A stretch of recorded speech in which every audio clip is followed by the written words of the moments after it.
Coming at number 1, made or being made in Korea, I believe initially revealed about 4 months ago. This is from the same developers who are currently working on Legend of Ymir. Y'all will probably recognize of what they came up with as gameplay for this facial expression character trailer, but we've got here also a MMORPG hack and slash partially Souls-like going by the name Night Crows. Night Crows is actually built with the use of Unreal Engine 5. It's a PC exclusive at the moment and said to be coming at its earliest by the end of the year.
life and light. In your divine radiance, we trust. Shield our souls with grace, our hearts with hope. Coming up at number 2, we've got once again the one and only Lords of the Fallen, a reboot of the almost decade-old action RPG with the same name that was technically announced a year ago. As a dark fantasy Souls-like about some angel, it seems, trying to find his way out of the living and the dead realm. Not in story, but in gameplay you can probably tell it's actually quite a bit, although accidentally, not intentionally, developers came out and said that in the same vein as Elden Ring. Check it out, the game's said to be coming out by the end of the year.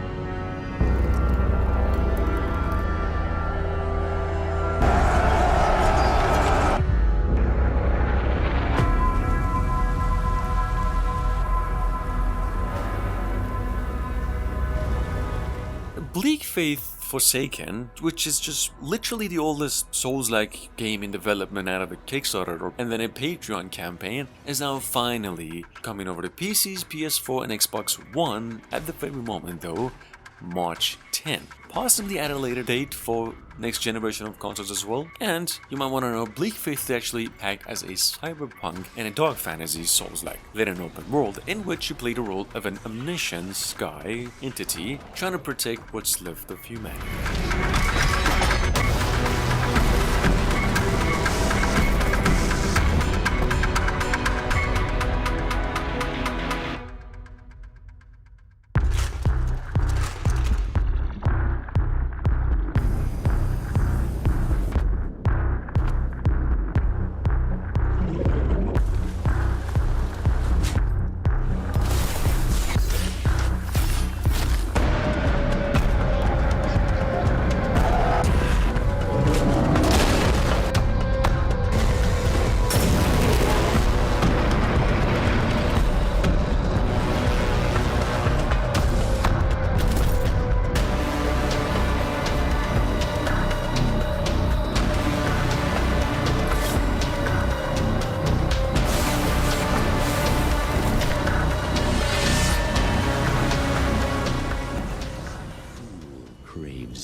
and I am no fool.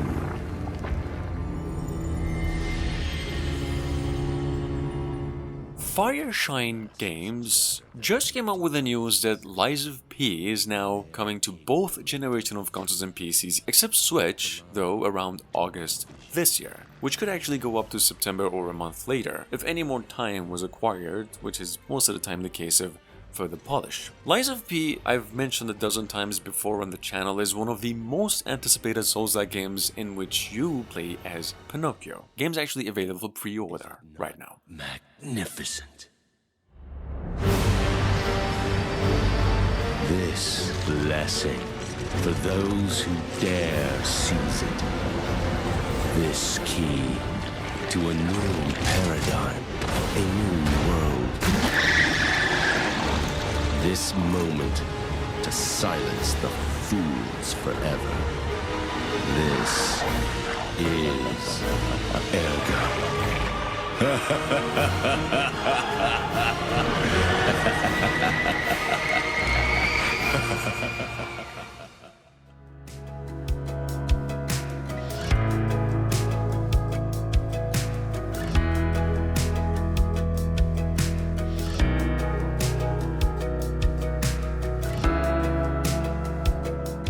At number 5 it is once again Remnant 2, a sequel to the horror hit game Remnant from the Ashes 2019, those of you who missed it at the Game Awards last year. A third-person Souls-like horror shooter, maybe just about what you get by mixing some of the recently released Evil West and have it more of a shooter than a slasher, then also then a Souls-like. Check it out. Remnant 2 is on its way to all consoles except Switch later this year.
Coming up behind that, we have Project The Perceiver, revealed for almost half a year now as a open-world action RPG based on the Chinese Wukong Dynasty going back to the 2nd century. In story and in general, considered as one of the most anticipated Unreal Engine 5 projects in the making right now. Project The Perceiver here is an open-world game at its core, eventually coming to mobile devices, but initially for the PlayStation 4 and 5 only by the end of the year.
touted as an exploration-based, third-person action RPG with platform elements. I think I've only mentioned this once maybe before. We've got over here on the list at number 7, Abyss World. Guys, Abyss World is, I've been led to believe, a story-driven, choice-based, and overall replay. It's actually coming as a first work of an indie developer, but looking legit in graphics and uniqueness. I mean, if we're talking monsters, environments, and the bosses you see. In any case, this one's coming to pieces in the PlayStation 5 only sometime later this year.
Wukong Fallen Dynasty is at the moment sitting on Steam for like a few hours only tops, with pretty much nothing but negative reviews. Here's a trick: if you do like what you see here, well, this is actually the game's launch trailer that came out yesterday, so pretty much anything you see is actually inside the game, but you do not want to play this one with a mouse and keyboard at the very moment, as about 99% of the negative reviews come from exactly game delivering with a mouse and keyboard. If you do have a controller, this game is definitely built for it.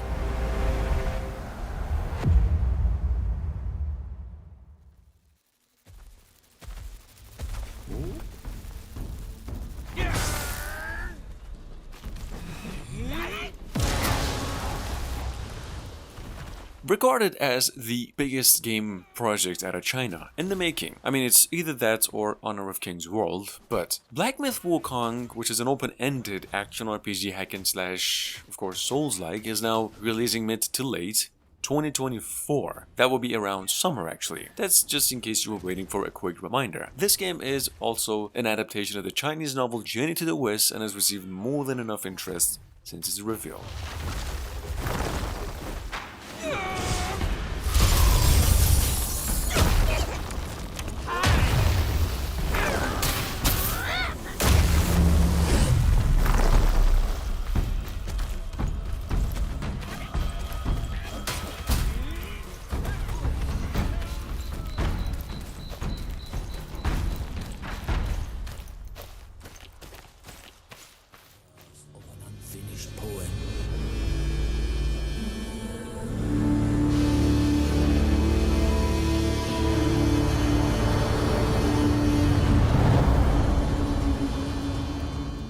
Number 10, coming from Italia. I think it's been a while since I've laid eyes on anything but racing games out of there, but still, we do have a Souls-like, indeed, action RPG coming over by the end of the year going by the name Enotria: The Last Song. Enotria even takes its set to take place in a world based on Italian culture and folklore and adding a bit of a twist into Souls, which is a choice-driven story heavy. In any case, this is how it really looks.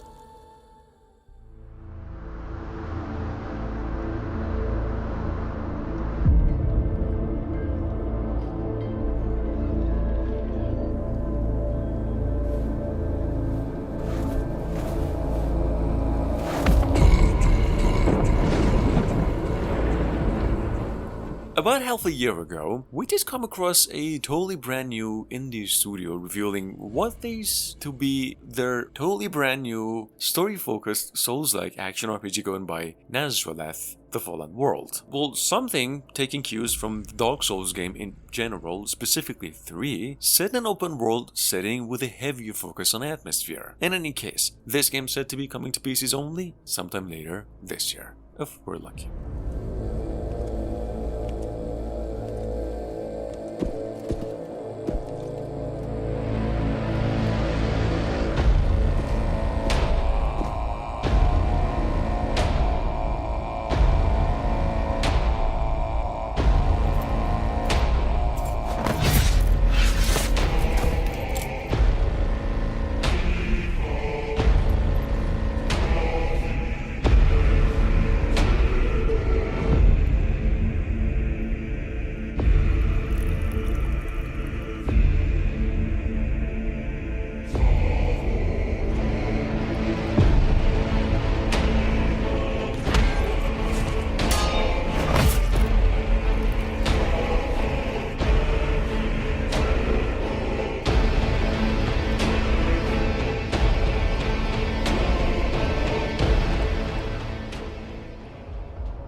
Sitting on Steam since a couple of weeks ago. Just a quick mention over here in case you missed out on this gem of an indie game, RPG hack and slash Souls-like, of course, going by the name The Moon Hills. I would say recommend it if you've already played most Souls-like games like Dark Souls, Elden Ring, Still Rising, and you do just want something for a little bit of a shift. Moon Hell does deliver in atmosphere, but in scale, not so much. In any case, this game's about $10 and has fairly positive review scores on Steam.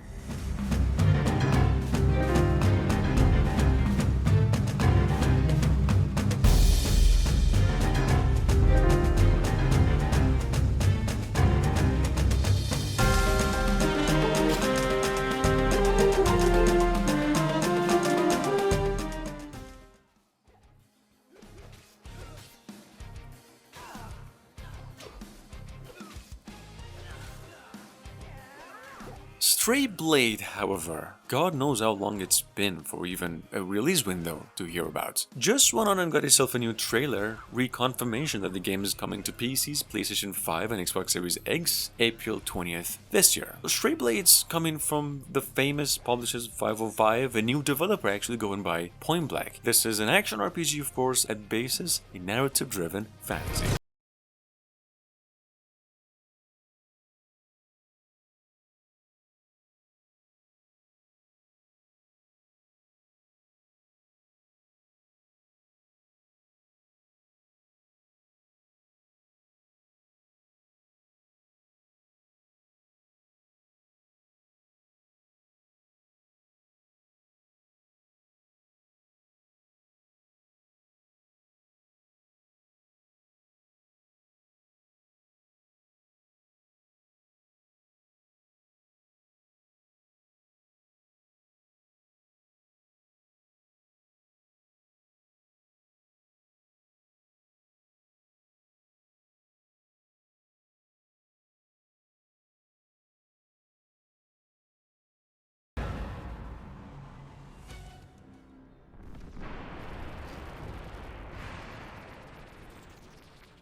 At number 14, we have Mortal Rite, what is touted as a roguelite Souls-like, developed by a team of 5 people called Round Toast Studios. Mortal Rite's been in the making for like 4 years now. It started live through a Kickstarter campaign that I believe to be still alive. This game's an action RPG and one that even supports co-op for up to 5 players, eventually. Anyway, it's set to be coming to PCs only in about a few months.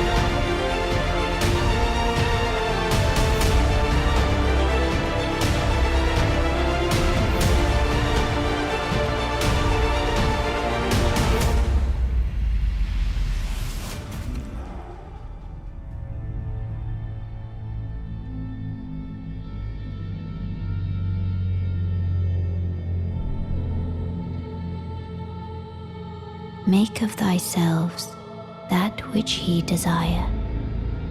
Be it a lord, be it a god. And finally, Elden Ring is now having its much-awaited DLC expansion going by the name Shadow of the Erdtree, right on time of its anniversary, and the fact that the game just hit 20 million sales. Well, they just came out with a new trailer for the DLC. They said that it is hitting PCs and consoles as a $30 to $40 piece by the end of the year, and this is how it looks. Thy kind are all of a piece. Pillagers, emboldened by the flame of ambition.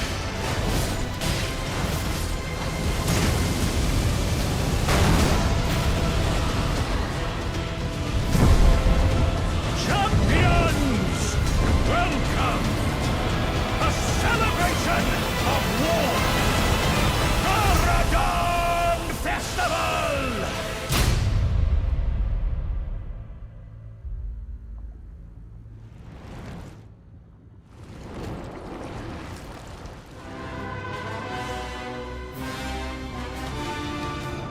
I pray that the guidance of grace abandons you. Why accept the burden of their grace, or be fooled by the dogmatic ramblings of the fingers? Rise with us, against the Erdtree. Never met someone with a taste for brawn or trust. We'd make good mates, I reckon. I bid thee travel the path of the Lord. And once all is done, we shall see each other once more. Now, go forth.